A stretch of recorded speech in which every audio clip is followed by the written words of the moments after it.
Bloomberg Audio Studios. Podcasts, radio, news.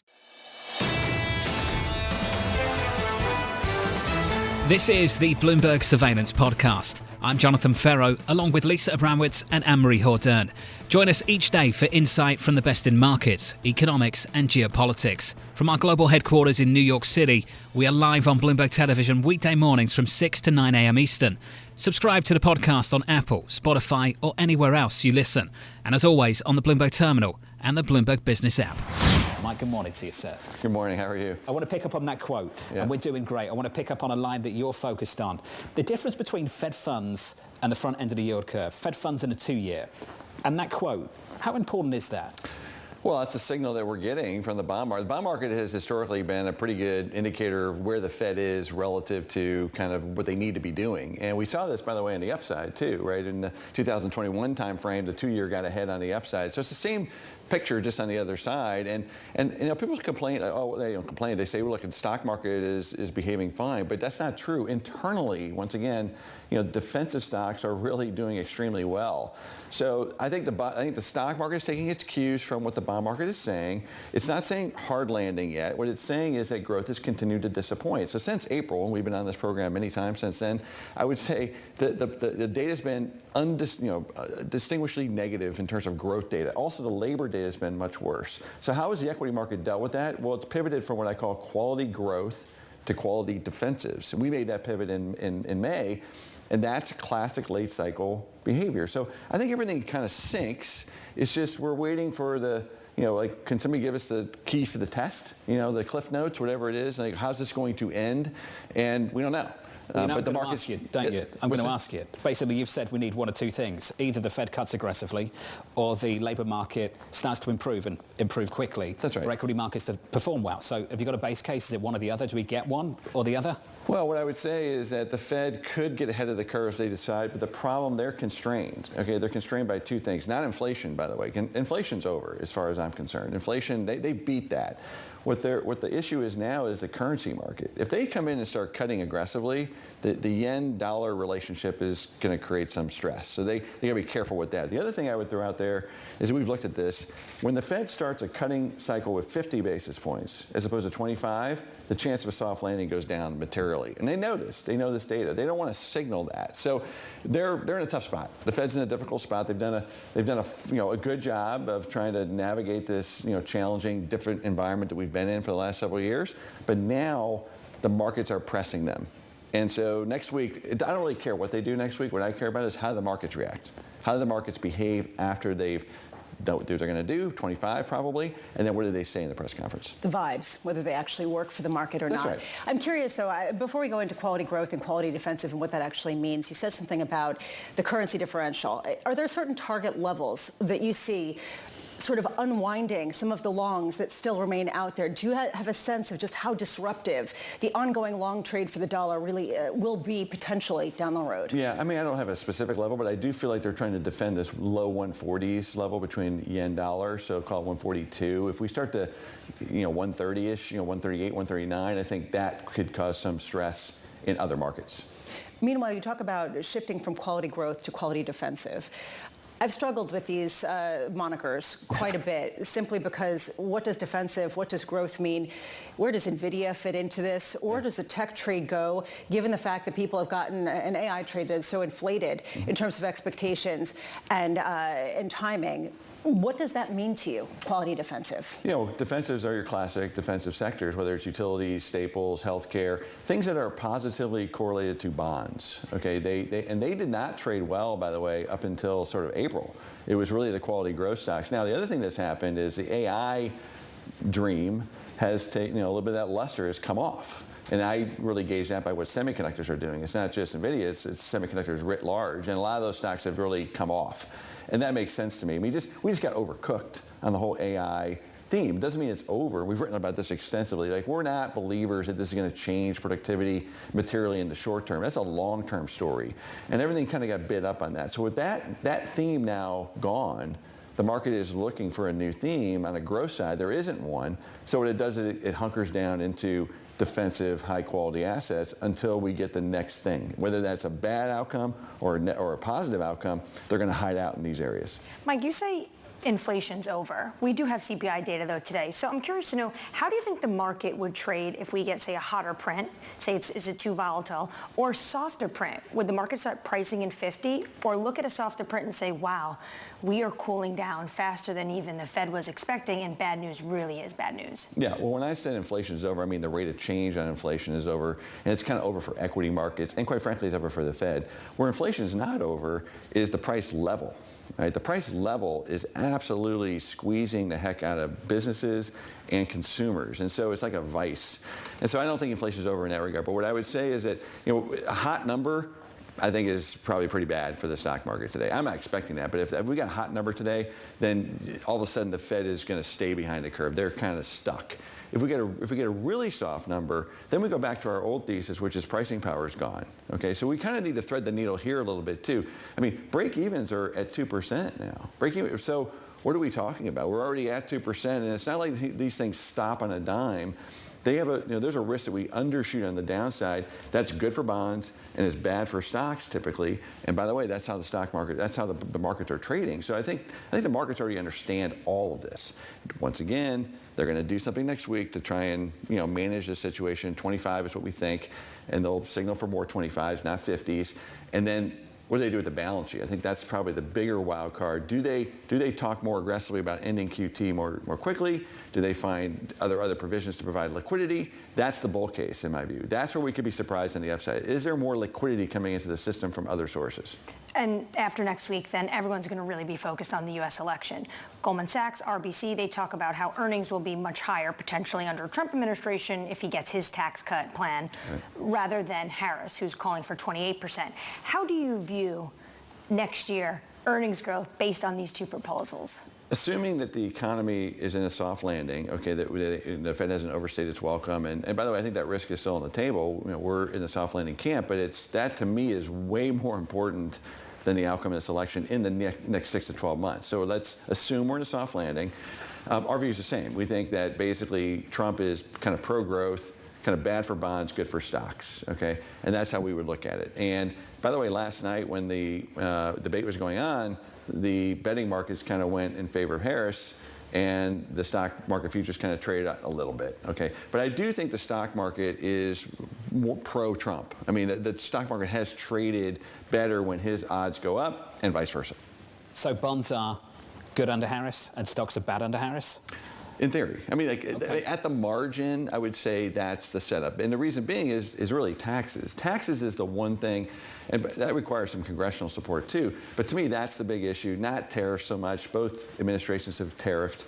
And then immigration, I think both parties are going to have to deal with that in some way. So taxes is the issue. Obviously, Trump is talking about cutting. Harris is talking about raising them. That's bad for stocks, good for bonds. Wanted to ask you this question. I want to squeeze it in at the very end. Lisa was knocking on the door. Are utilities actually defensive? They're up like 20% this year, and it feels like everyone's getting whatever they want from utilities. It's defensive. It's attached to AI. What are utilities? So this is a very interesting question. So, we agree. I mean, we don't think we were one of the first ones to talk about utilities as an AI beneficiary back in February, March. I think that's probably gotten a little overdone, to be honest. But now utilities are definitely trading with the bond market. So the defensive properties of utilities are, I think, dominating their performance in the near term. Here's the interesting thing about utilities. Their balance sheets are not great. Okay, so you got to be really careful with utilities. If it's going to be a hard landing, these things are going to start trading really poorly. So I would caution listeners, if utilities start trading really poorly and the stock market's not ripping, that's a bad sign. That would be a sign that, we are actually getting closer to potentially hard landing risks. That hasn't happened yet. But if you look at things like low volatility parts of the stock market or defensive, they've gone almost parabolic. And if they start to sell off hard without a stock market rally, then I get concerned about hard landing risks. That's not the case today. Interesting. Mike, this was great. Clinic as always. Thank you, sir. Mike Wilson there.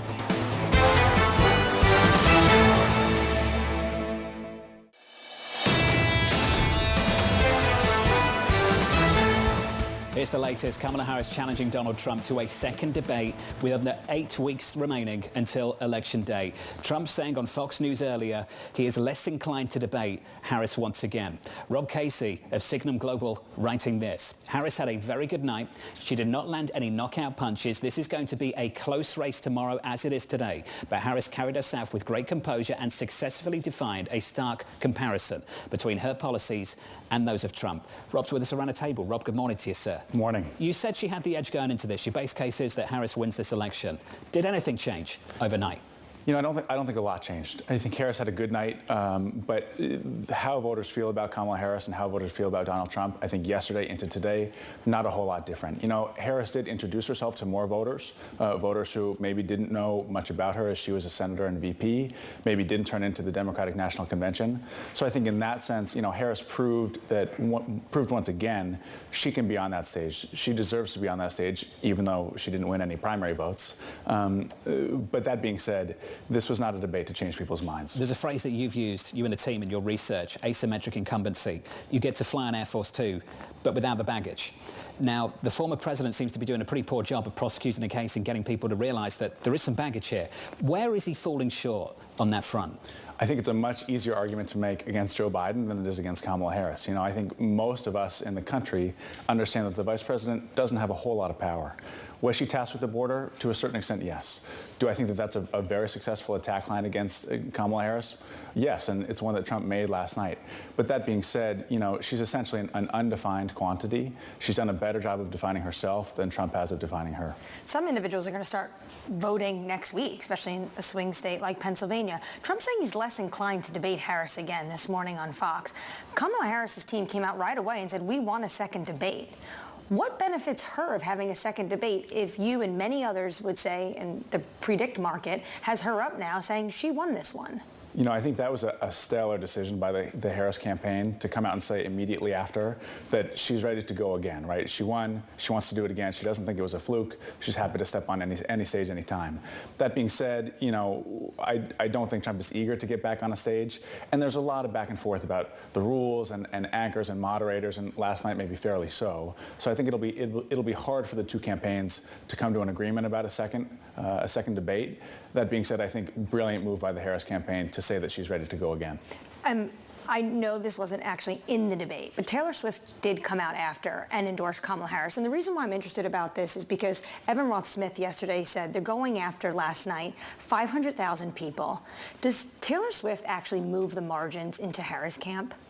You know, I think she moves the margins marginally. I mean, I don't think it's a huge change to the race. I think it's the single most important celebrity endorsement in this campaign, certainly, maybe in U.S. presidential history. And that's because, you know, the Taylor Swift base, if you want to call it, is largely white, suburban women, often young women. These are the voters who could decide the election.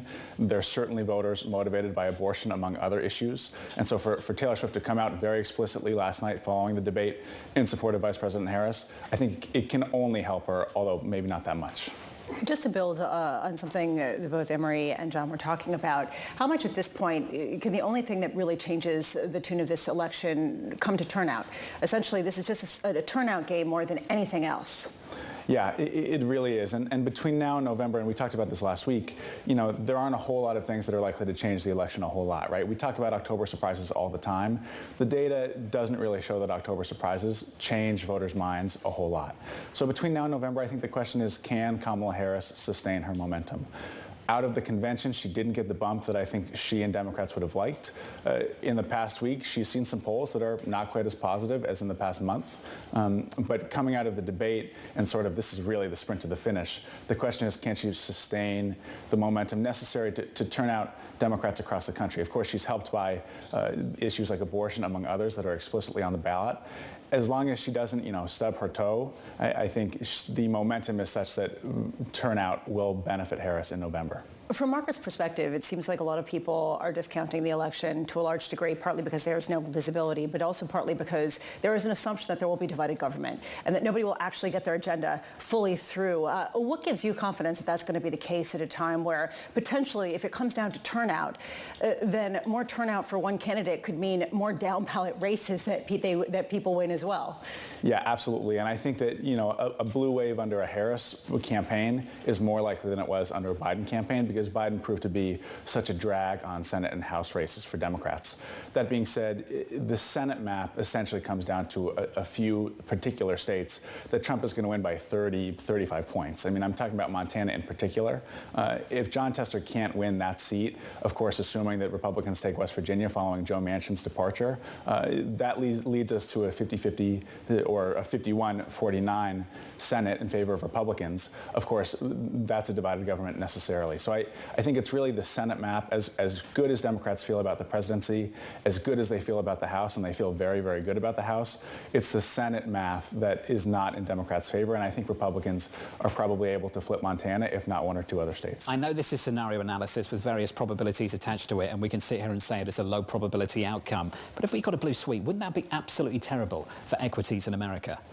Yeah, I mean, point blank, yes, I do think it would be a problem. There are not the moderating forces in Congress that there were under the first 2 years of the Biden presidency, which was, as we all remember, a blue wave, but a blue wave tempered by Joe Manchin and Kyrsten Sinema. And there would not be those voices in a new Congress under Harris. I mean, as we've all seen, the Wharton budget model suggests that, Harris's policies writ large, were they all to pass, would not be quite as deficit negative as Trump's across the board. But that being said, a blue wave without kind of the blue dog, very, very moderate senators who are willing to stand up against the party, I do think that would be negative for equities overall. Interesting. Rob, thank you, sir. Rob Casey of Signum.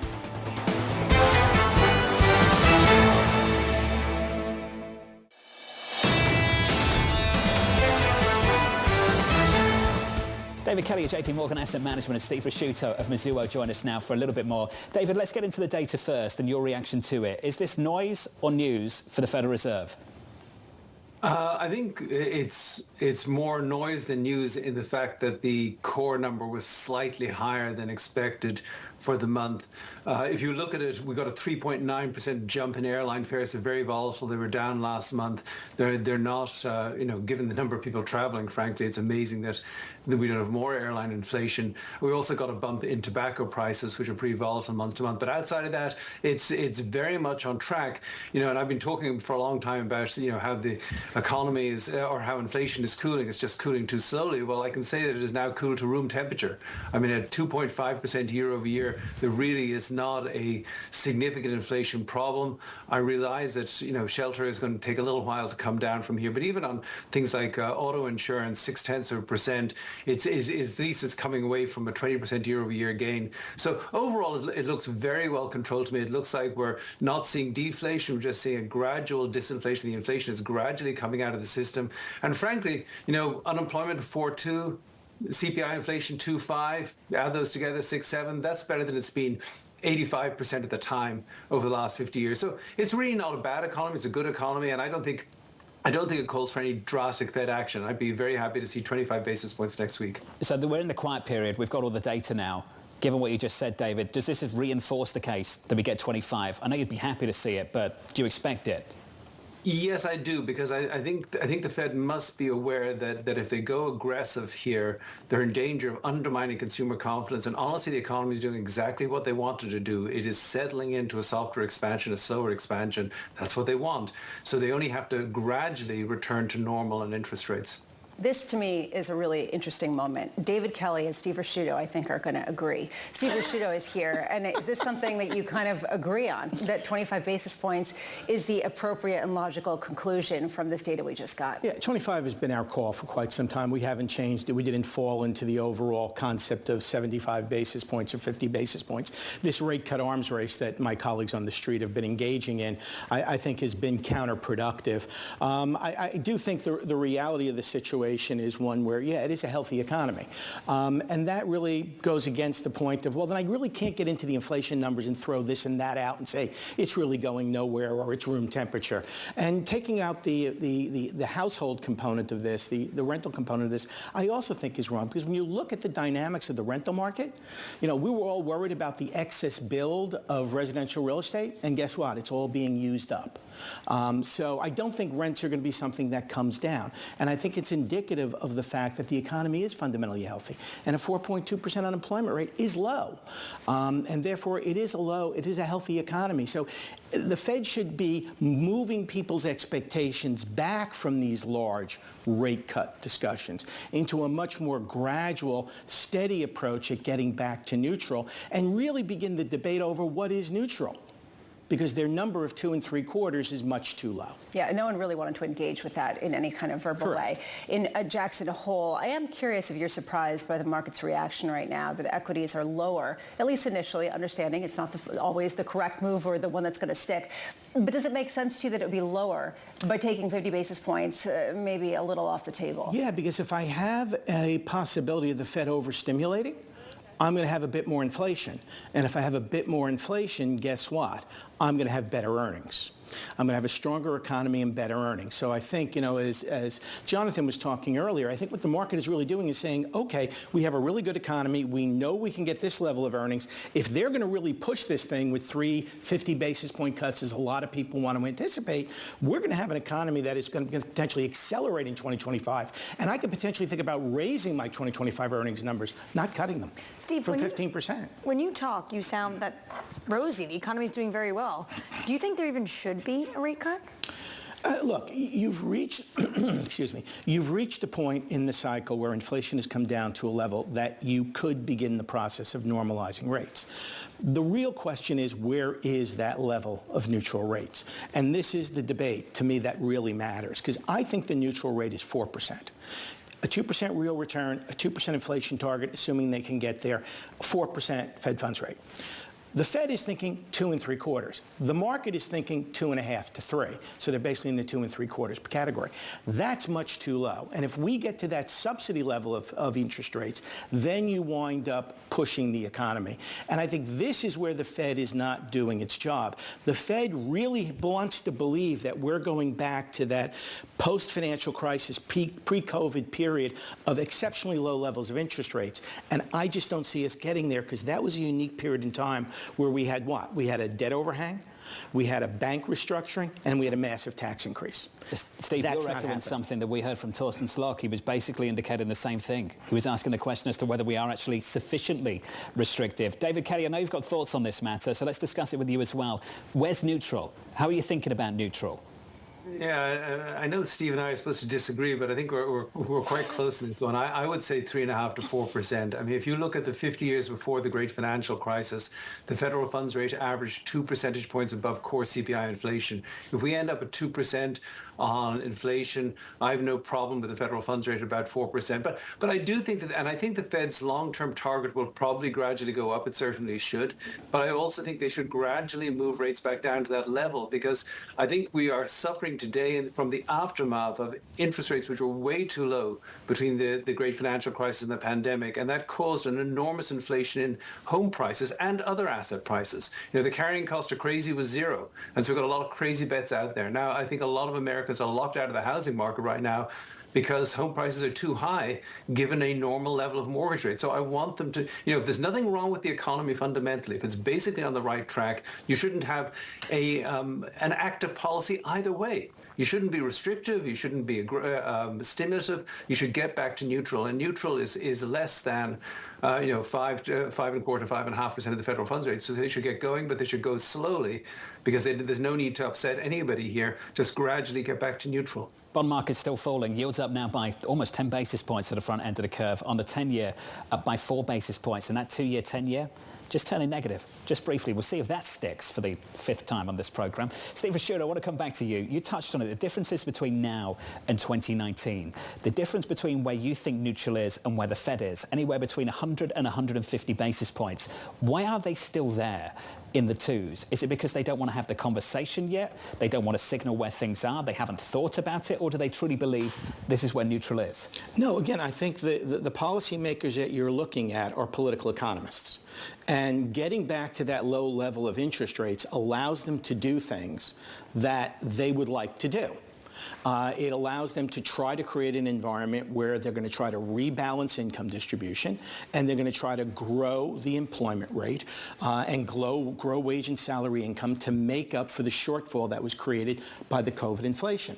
And I think this is their underlying motivation. I can't argue with the motivation. I can argue with the tactic to get there. I don't think the aggressive adjustments or the fact that we have to get to lower levels of rates are going to do it for them. I think they're better off doing, again, David and I agree, doing a very gradual approach to allow the economy to adjust to this, allow the economy to move on its own basis, not based on policy stimulus. This is a Fed that I think wants to add policy stimulus in 2025 when there's going to be less fiscal policy stimulus. And then when we get a new president, we get a new budget, we're going to have fiscal stimulus in 2026. So they're going to try to juice the economy as long as they can because they believe global deflation bails them out. I'm not sure if I should be happy or nervous that you both finally agree, but this is what we've got. Scared. David Kelly, Stephen Ricchiuto, to the both of you, thank you guys, appreciate it. This is the Bloomberg Surveillance Podcast, bringing you the best in markets, economics and geopolitics. You can watch the show live on Bloomberg TV weekday mornings from 6 a.m. to 9 a.m. Eastern. Subscribe to the podcast on Apple, Spotify or anywhere else you listen. And as always, on the Bloomberg Terminal and the Bloomberg Business app.